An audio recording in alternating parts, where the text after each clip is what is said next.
Hi guys, welcome to GemmaBeaMakes. I'm Gemma and this is my crafty podcast where I talk about all the things I've been making over the past couple of weeks. This is going to be a little bit of a different type of podcast this week, as I'm going to be answering all the questions that you guys have asked me for the 1000 subscriber giveaway.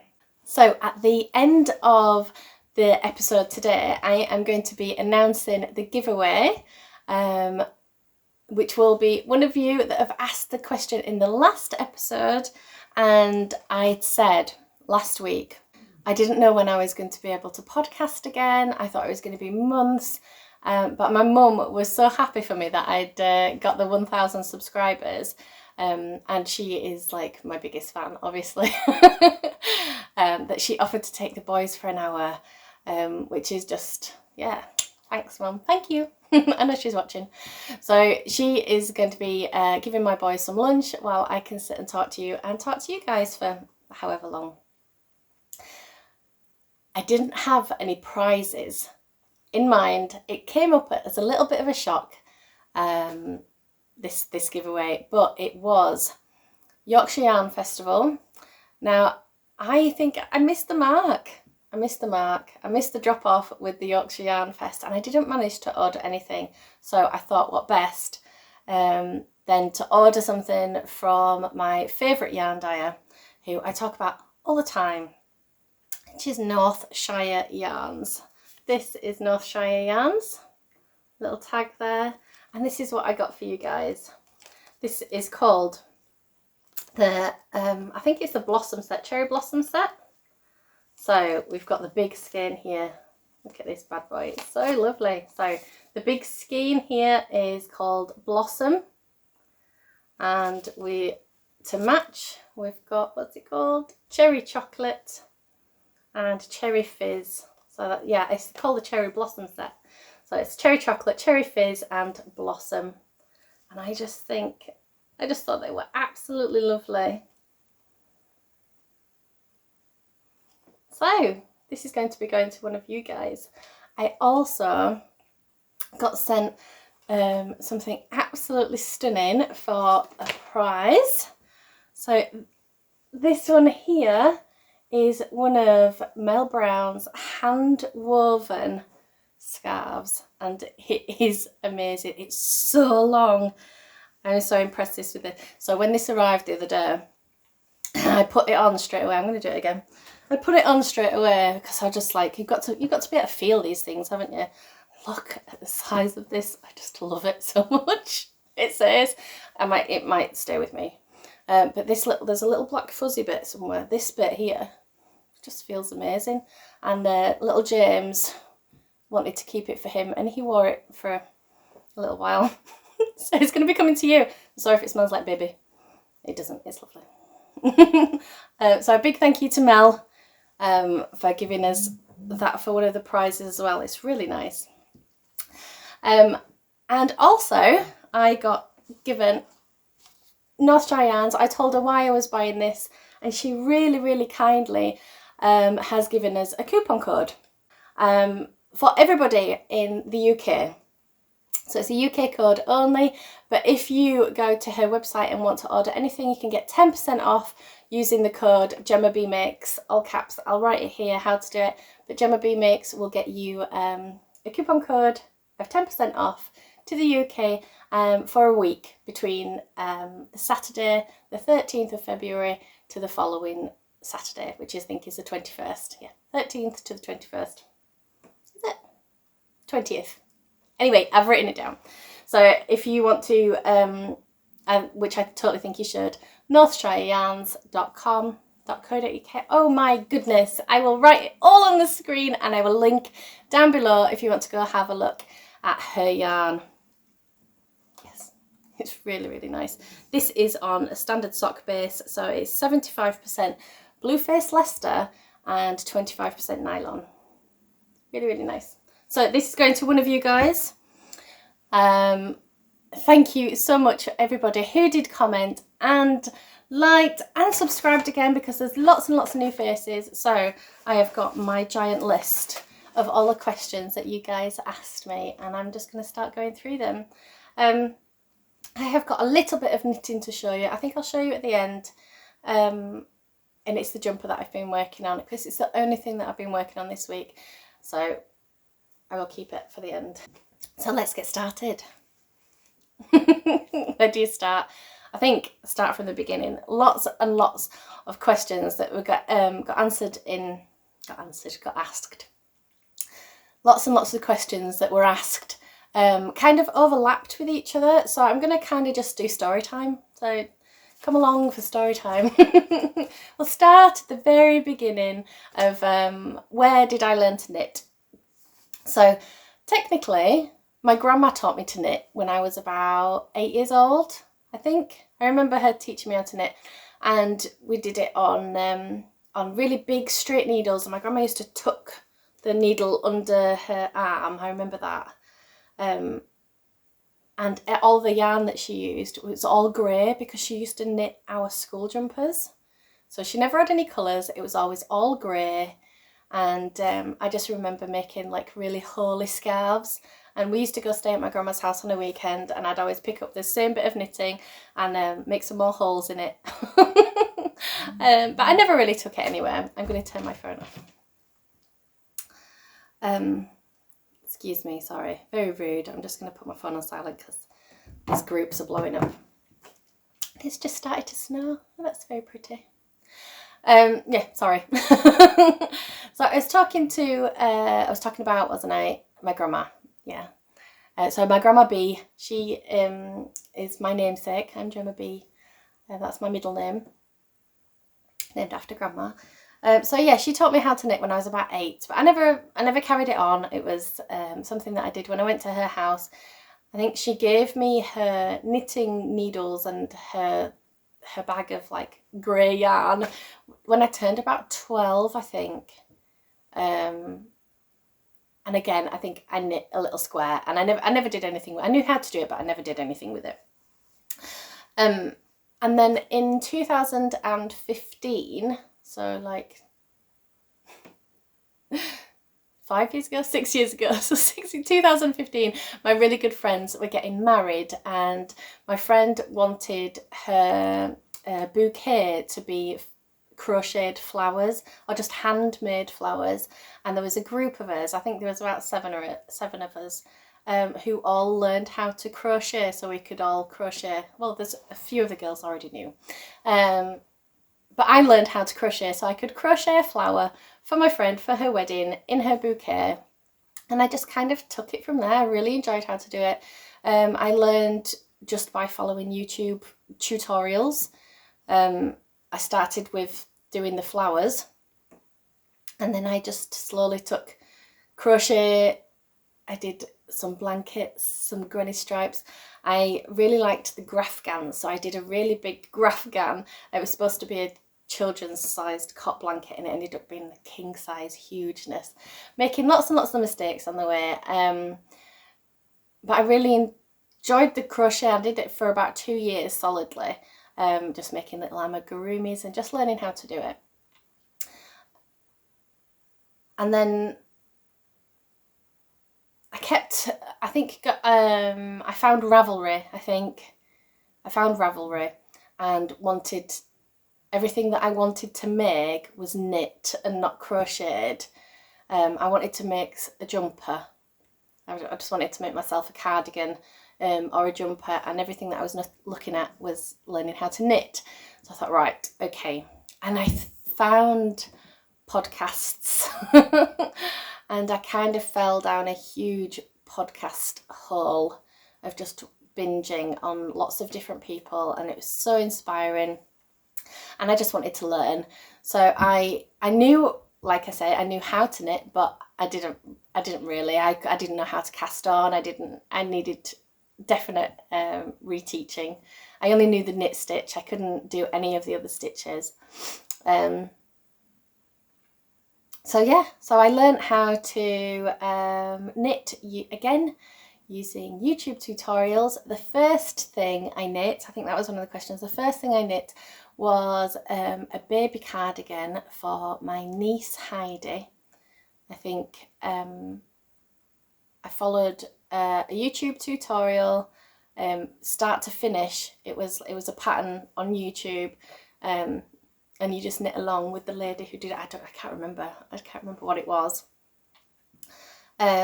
I do remember it had cables down the front. So one of the first things that I made it was a cabled cardigan, and I'd done the cable the wrong way around at the very top. And when it was all finished, it was off. It was wrong. And I just remember thinking, oh, it was so frustrating. And now looking back, I think, you knit a cable cardigan for your first project? No wonder it's wrong. But yeah, that was the first thing I did. And then I think I knit a few hats. I went on a little bit of a binge and bought needles and yarn and things that I needed. And then I started a YouTube channel. So actually you can see my entire progress, I think, from I think it's 2 years, 2.5 years that I've been doing this YouTube channel.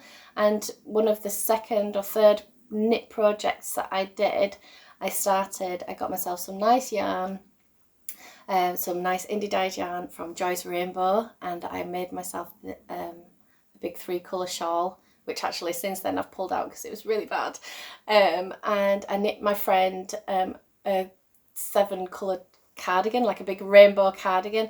Again, I just jump straight into things. I don't think about maybe starting in a beginner project. No. Just do what you feel like you want to do. So yeah, you can actually see my knitting journey throughout from the podcast. So I've been knitting for about 2.5 years. Yeah, maybe 3 years. 3 years I've been knitting. And 5-6 years for crochet. So there you go. I'll have a little look. I did a big list of everybody's questions. So we'll start with the knitty ones because they kind of go through. Favourite yarn base. I think it really depends on what you're making, what you're knitting at the time. And so I think my favourite to actually knit with is probably an MCN. So merino, cashmere, nylon, I think is my favourite yarn base to knit with because it's just lush. Did I knit when I was sick? Not really. So just in case you guys are new here, I had COVID.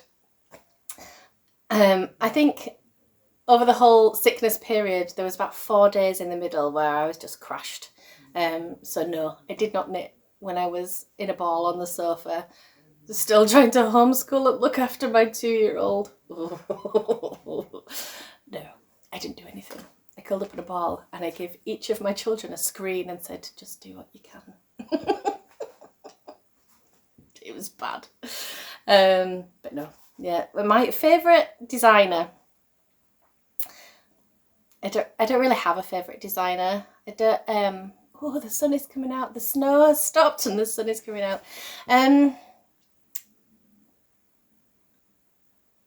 Yeah, I don't have a favourite designer. I like to look for patterns that I like the look of and pick those.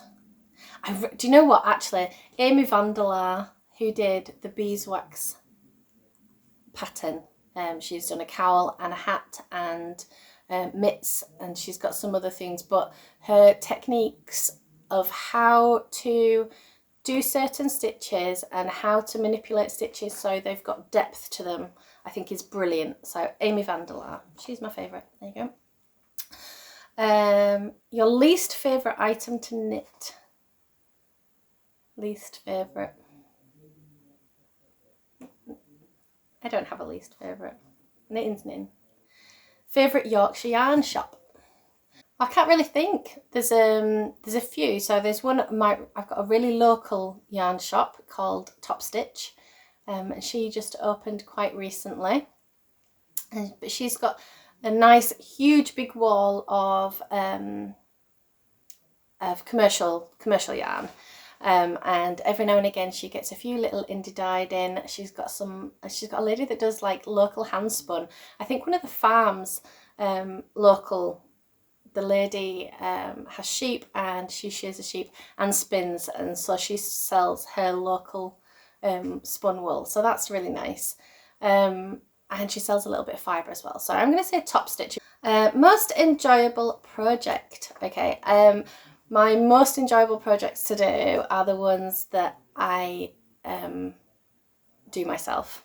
So I think, so this jumper, for example, so this is one of the questions of what jumper is it that I'm wearing. This is a Strange Brew that is in dire need of debobbling. But it's a Strange Brew pattern by Tin Can Knits, but I did my own colour work. I spun the colour that goes all the way through, and designed the colour work that goes through it, and then I dyed the grey colour as well. So this was probably one of my most fun knits, just because I had so much input into doing the yarn and the design of it, not without doing a huge big design of a jumper. I took the Strange Brew recipe and I designed it from that. But yeah, I've enjoyed doing that. So I've done that a couple of times. I did it with the Jupiter crop. I spun all the wool for the Jupiter crop. That pattern is by Caitlin Hunter. Again, I modified it by making it not a crop, and I think the pattern originally is DK or a spot, and I definitely did it in a fine fingering weight, so I changed all the numbers. So yeah, I think that's my favourite project to knit, is taking something that kind of has already got a base and just making it my own. But jumpers, yeah, I like making sweaters. Okay, which pattern did I learn the most from? I think the Amy van der Laar beeswax hat. I think that was the first one that I got. Showed me how just 2-3 different stitches can give you such a depth and such a pattern and such an effective way to use your stitches to get effects that you can. Yeah, Amy van der Laar beeswax hat. I think it's probably my favourite pattern, my favourite designer, and I learned the most from it. I think that's why it's my favourite, because I learned the most from it. Okay. If money was no object, what would you knit? What would you knit for yourself? If money was no object.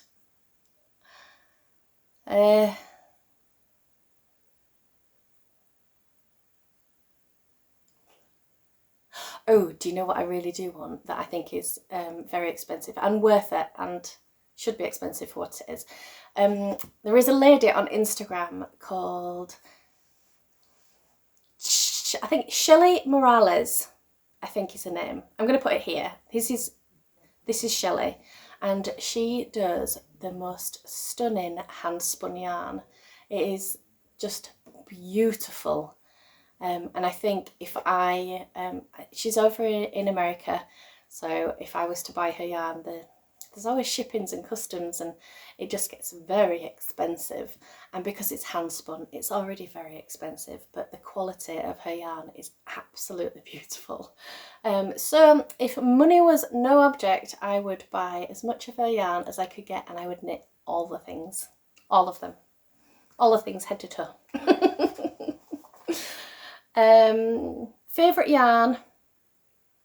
My favourite yarn? I think it's got to be North Shire yarns. North Shire yarn using the alpaca silk and cashmere base, because it's absolutely beautiful. Oh, and you know, the wool barn and the MCN, her merino cashmere nylon from the wool barn is stunning. In fact, the other thing is what has been your favourite project so far, and I brought it along because it's filthy. I've got to say, it's absolutely disgusting, and when I picked it up I was like, oh, I can't believe I'm going to put this on your YouTube channel because it's disgusting. But I have to show you. I knit this, I think, I remember knitting it when I was in Morocco, and I think I was in Morocco 2 years ago, January. So it's been 2 years. I don't think I've not washed it in 2 years. I have worn it every single day of winter for 2 years. So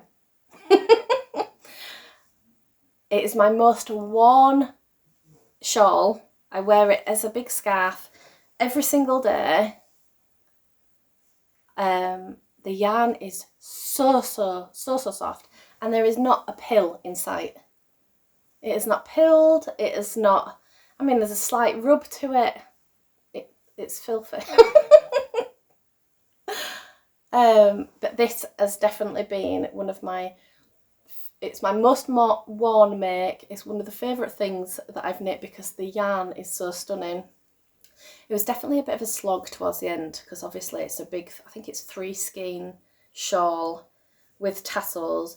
I think if I were to do it again, I would do it without the tassels, or I would put more tassels on, because I think they're not spaced out. They need more. It needs more, or it needs less. Oh, it needs none. Sorry, more or none. But yeah, definitely my most worn. One of my favourite things to knit, because it was the first time that I did brioche. Oh, look, I found a pill. So 2 years, there's one pill. That yarn is stunning, definitely. Okay, I feel like I'm powering through these. Am I boring you yet? Do you want to see something else? I'm going to carry on. If you're bored, just stop, grab yourself a cup of tea. Come back at the end and you'll find out who's won. Head's getting my way now. How did I learn to knit? No, we've done that bit. Favourite person to knit for? Me. I am my favourite person to knit for. Favourite podcasts? Okay, I've got lots of favourite podcasts, but the ones that I get most excited about when they pop up on my subscription feed are Yarn Hoarder and the Fat Squirrel. I love Amy Beth. I think she's brilliant. Ooh, put Amy Beth's bags on my If Money Was No Object. I'll have one in every size, please. And I love Naomi, the Yarn Curator, and Zoe, the Felicity Yarn Studio. Who else? I like Hannah of the Corner of Craft. I like Grace O'Neill and Grace Bobbles. And if the Hey Sister Yarn Co could do another podcast, I would appreciate that, please, because I like them too. Oh, who else? Oh, if I could just take a second to talk about fruity knitting and not cry, but I'm going to leave a little link below, and if you know about fruity knitting and their seriously mean situation that they're going through at the minute, they have got you can donate to Andrew's Health in the PayPal. I think they've got a PayPal or Patreon or whatever it is that you can do.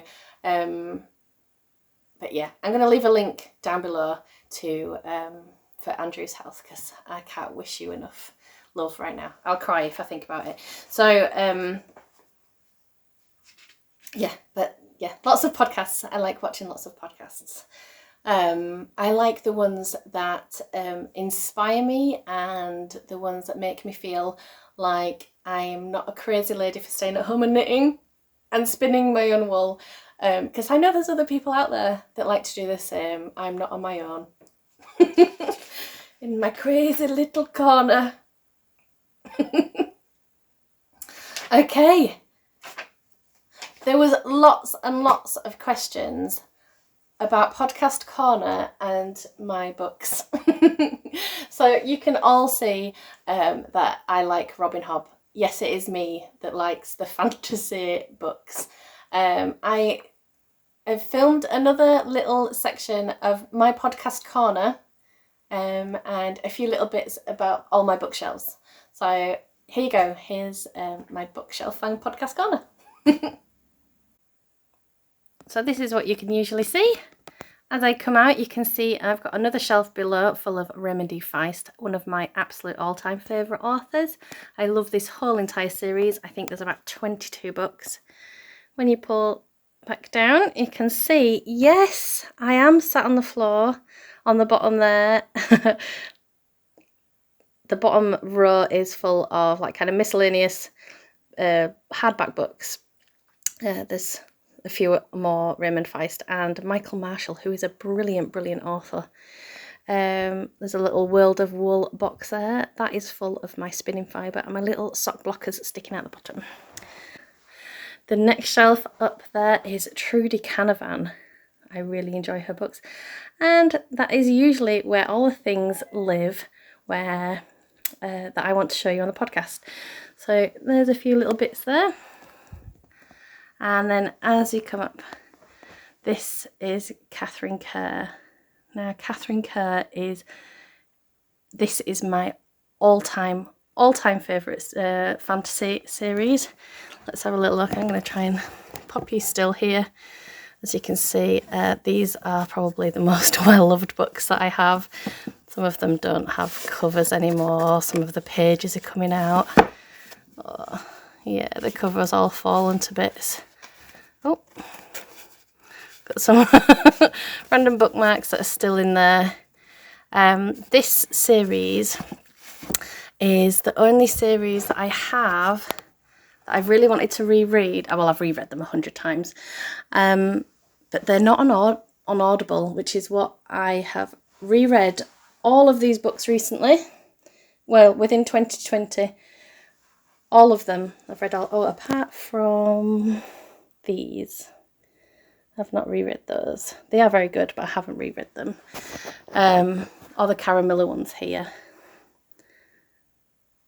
Yeah, in fact, any of these. Because they're just not on Audible, and it makes me sad, but I have reread them hundreds and hundreds of times. And then the top shelf there is the classic Lord of the Rings Hobbit. These J.V. Jones ones I haven't actually read. They're just in the collection there. I don't know if anybody, these are absolutely hilarious. They are a little bit of a fantasy world. A guy gets pretty high while he's at uni, smokes a joint or something, and ends up in a different world with a 6-foot talking otter. It is absolutely hilarious. So there you go, podcast corner. I normally sit on the floor there, talking to you. Somebody asked what's outside the window. This is us at the minute. It is pretty snowy, little snow black. This is my little street. My neighbours are usually watching, so there you go. And that's a little island there. There you go. Podcast corner.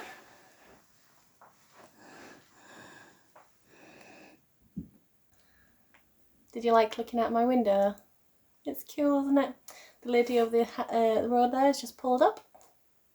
It has started snowing again. Oh my goodness. In one episode, we've had snow and then the sunshine and then snow again. It's very nice. A little flutter. Okie dokes. So, all my books. I have recently, I would say in the past year, trying to reread all of my books but buy them all on Audible. I'm trying to slowly get rid of the books.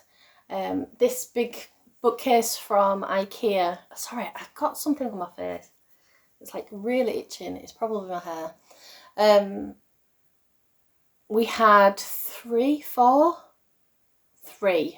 of these bookcases in the old house, and they were double stacked. So they were 2 layers of books on each shelf, and it was full. It took up a whole wall in one of my in my old house, and it was double stacked. And when we moved house, I pared it down to my absolute favourites, and we have 2 bookcases, one here and one at the other side of the room. The other side has got David's books on it. He likes more of a, still kind of on the fantasy range, but more the sci-fi stuff. So he likes Neil Asher and a lot of the Warhammer books, and like a good biography. He likes musicians and lots of music, so lots of music biographies.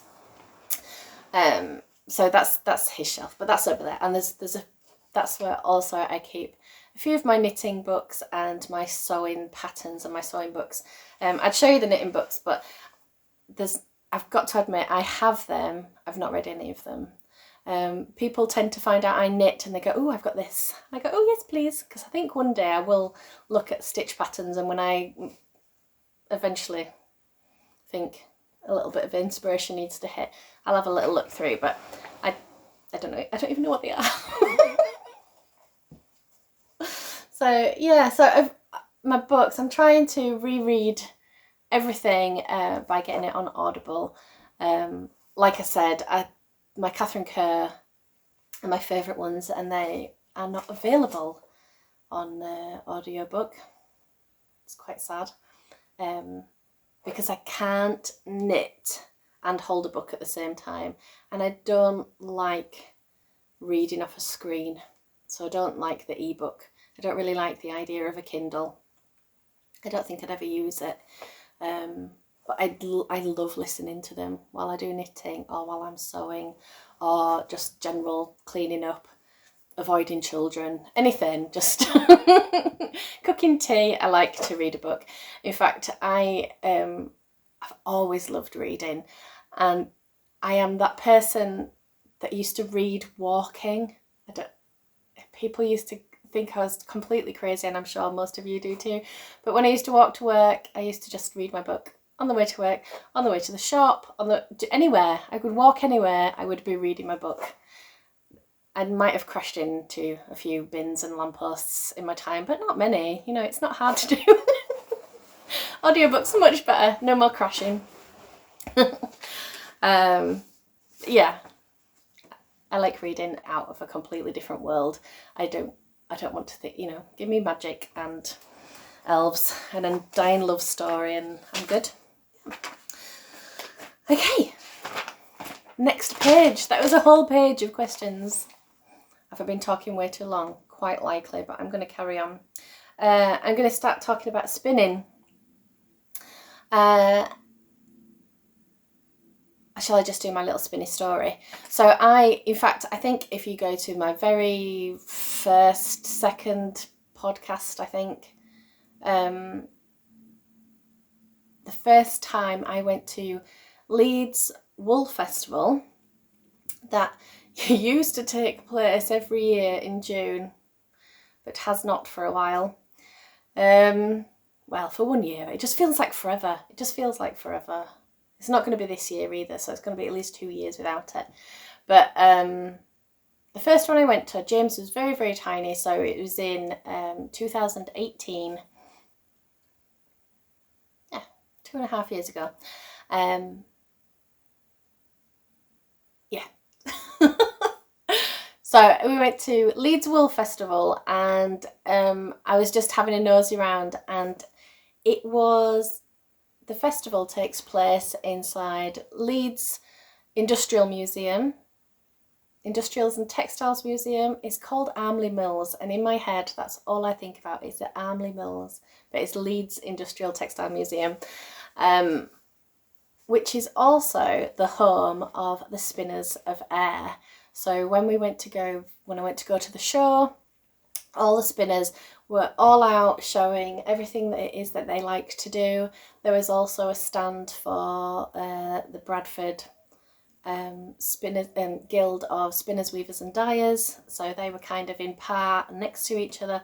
Most of the people that go to the Spinners of Air group on that spin at Armley Mills also go to Bradford branch of the guild, so they were everybody's kind of friendly there, and I really enjoyed watching what they were doing and doing their show. And as I went around the whole of the museum, I was seeing lots of fibre for sale, lots of hand-dyed fibre. There was a lady doing like I can't remember what it's called, like a dizzy sheep or something, and she was spinning, and it was not a drop spindle, it's just you turn it and it's like a little spinny thing, and I just found that very fascinating.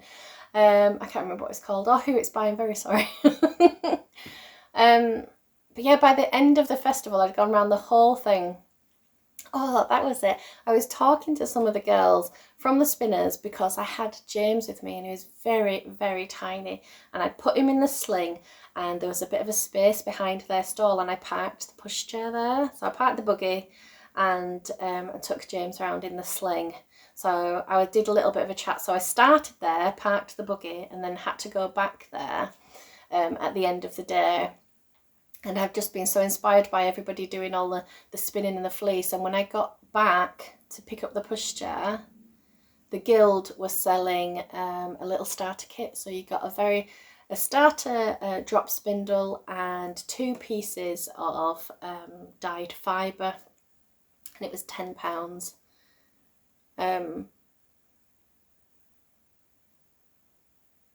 Yeah, so it was like super duper cheap, and I was like, right, that's brilliant. But they didn't take card. No one, everybody wanted cash. So I couldn't pay for it, and I was like, oh no, I really wanted it, but I can't pay. I'm really sorry.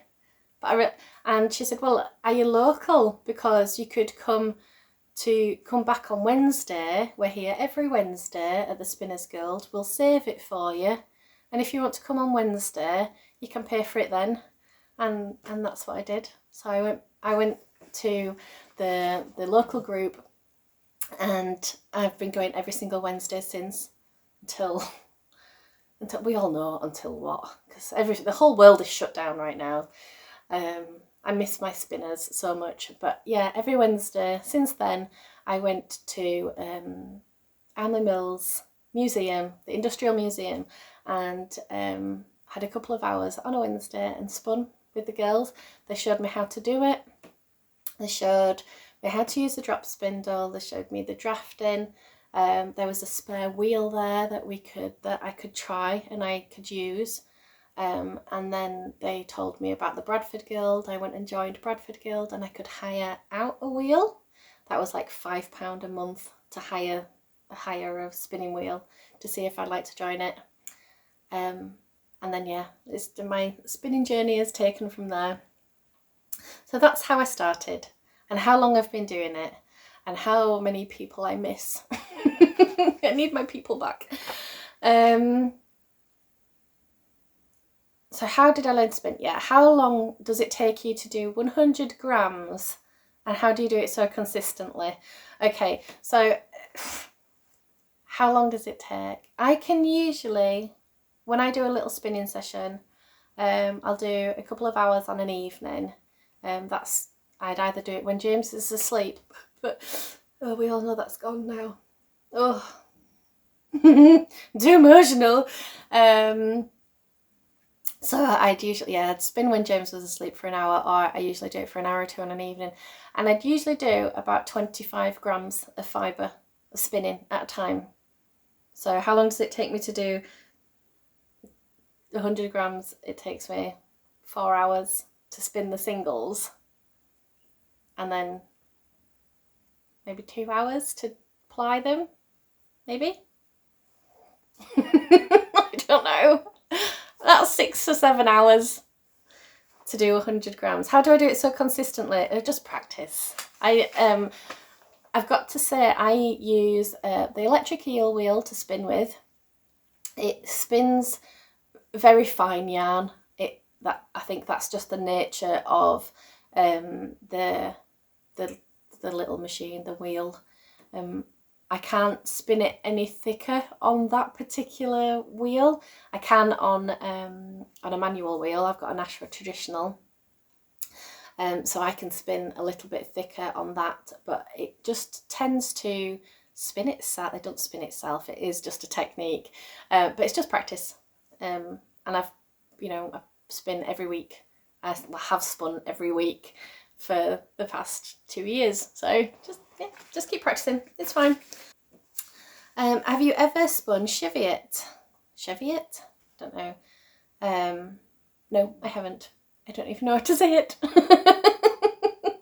And what's my favourite fibre? I think my favourite fibre to spin is probably Corriedale. That was one of the most recent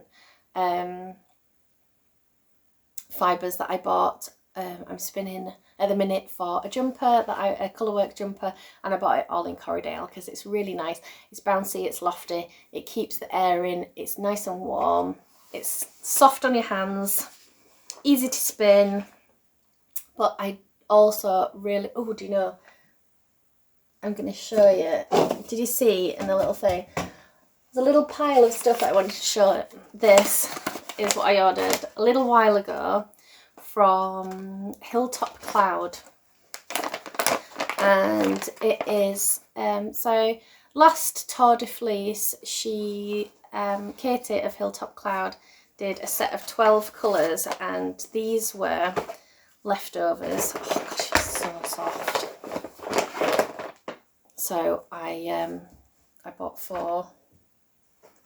So this is it is 14.5 micron merino, and it is cashmere soft. It is really, really stunning. So I had very different colours when I got it last year. I had a blue and a plum and a bright orange and, oh, I can't remember, oh, like a cornflower blue. And I'd spun it so it's striped, and it was brilliant. I really, really enjoyed doing it. And then I made a cowl, and I gave the cowl to my mother-in-law for Christmas, and she wears it nearly every day. She said it's so soft, and it really, really was. And I wanted one for myself. So the one that I made for her, I think, did you get 50 grams of each? Or 25 grams of each? I can't remember now. I think you got 25 grams of each colour, and I've ordered 50 grams of each of these. Super duper soft. So I'm also going to say this particular fibre is also one of my favourites, because just how absolutely stunningly beautiful it is. So yeah. Where else? Is it easier to learn on a wheel or an e-spinner? I have no idea. I learned, oh, excuse me.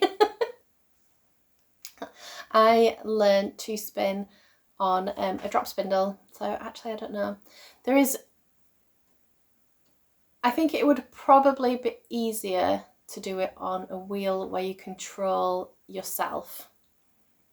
Or you could just slow the speed down on an e-spinner, I suppose. I have no idea. I'm sorry. I think it all depends on you, on how you like to learn, and what you've got available, because I think the technique of it is all the same. It's about the drafting of your fibre and getting a feel for it in your hands more than the machine itself. So it's about, yeah, it's about, well, for me, that's how I feel. I spin using the texture in my hands. Yep, so I think it's entirely up to you and yourself and how you feel about how you learn. I would advise a drop spindle. They're cheap, and it doesn't matter if they break. You can pick them up for £10 rather than a couple of hundred. I'd also advise you to just go find somebody who knows how to spin. YouTube tutorials are absolutely brilliant, but if you can sit and watch somebody and get the technique of how to do it, I think, and ask questions and get information back. But I would put more, I'd stop thinking about the actual drop spindle or wheel and think more about the fleece that you have and how it moves and how it feels. And I think that's how I also get the consistency. So that's most of the questions. So most of the questions have been knitting and podcast and spinning relating and books relating, and there's a few little more. How do I organise my craft time? Do I plan it, or do I just do it by feelings?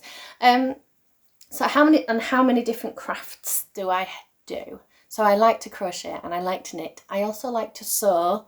I like to sew. At the minute, my sewing project is a new coat. I haven't shown you any progress on it recently because there hasn't been much progress on it recently, because I have to plan sewing time. I can't just do a couple of stitches here and there. I can't just live on my living room sofa and I pick it up as I sit down for 5 minutes. I have to plan sewing. So that's usually done when the kids have gone to bed. Most of my craft time is when the kids have gone to bed. So I will craft every single night, usually from about 8 o'clock till when I go to sleep, 10, 11. 10. If I'm not in bed by 11 o'clock, it's late.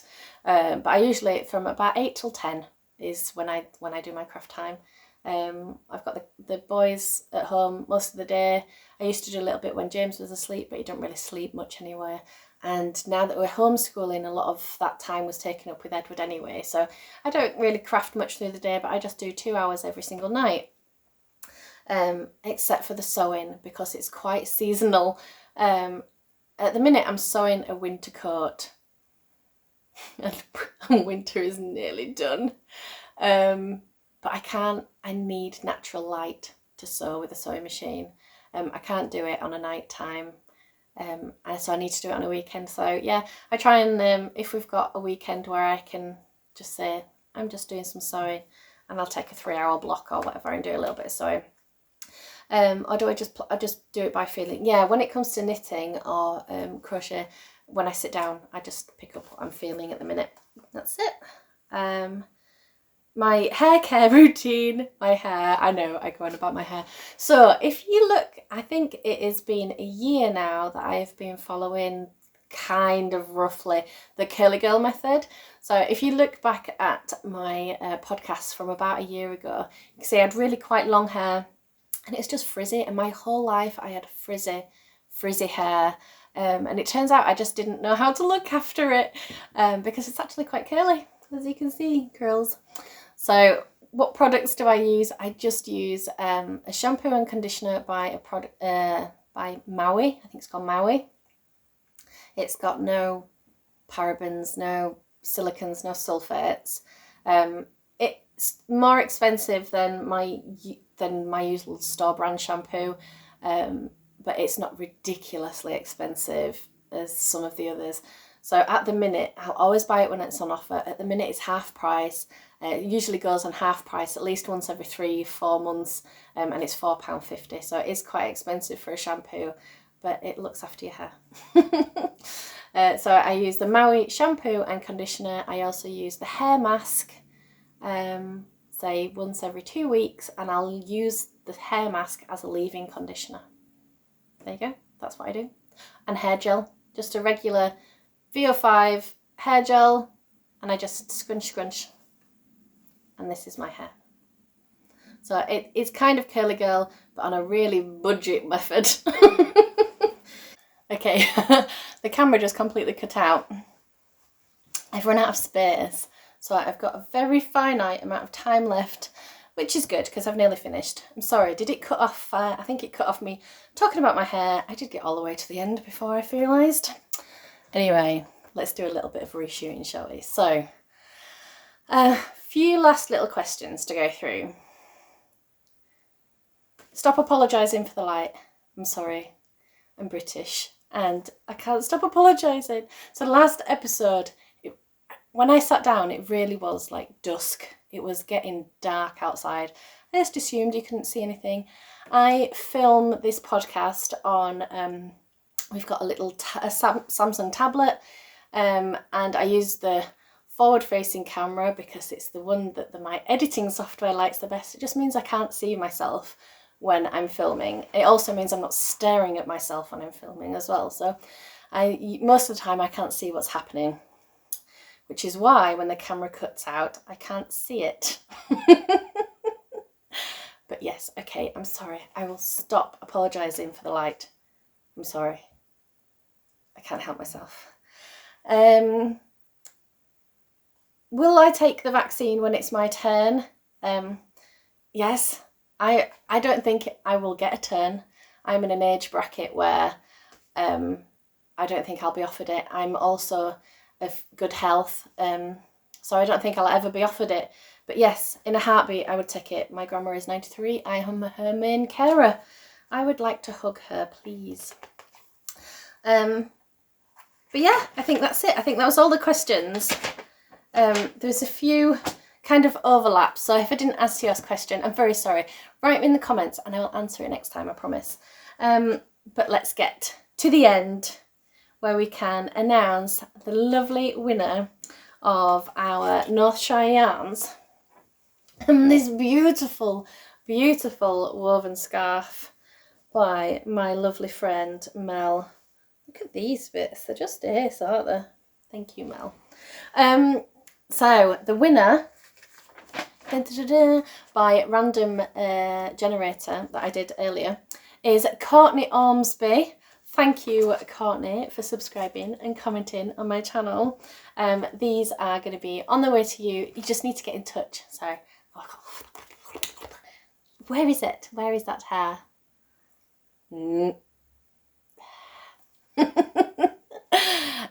So these prizes are on the way to you as soon as you get in touch. The best way to do that is to email me at GemmaBeaMakes@gmail.com, or you can find me on Instagram. I am GemmaBeaMakes, and you can direct message me there. I will find both of those things. I don't check Ravelry, so I'm really bad. But yeah, get in touch and I will send them out to you as soon as possible. And really, really big thank you to everybody who subscribed. Yeah, so thanks guys, thanks for joining me, thanks for listening to me babble on about everything. If there's anything that I didn't talk about and you want to, leave a comment down below, and I'll answer next time maybe. Probably. In fact, I will tell you in the comments. I didn't answer anybody's questions in my comment section for the last video, and it was like torture. I want to talk to everybody, and I'm like, no, we have to wait. I have to wait. But yeah, thanks everybody. It's really, really appreciative. And I'll catch you all next time with a regular podcast where I can catch you up on all the things that I've been making.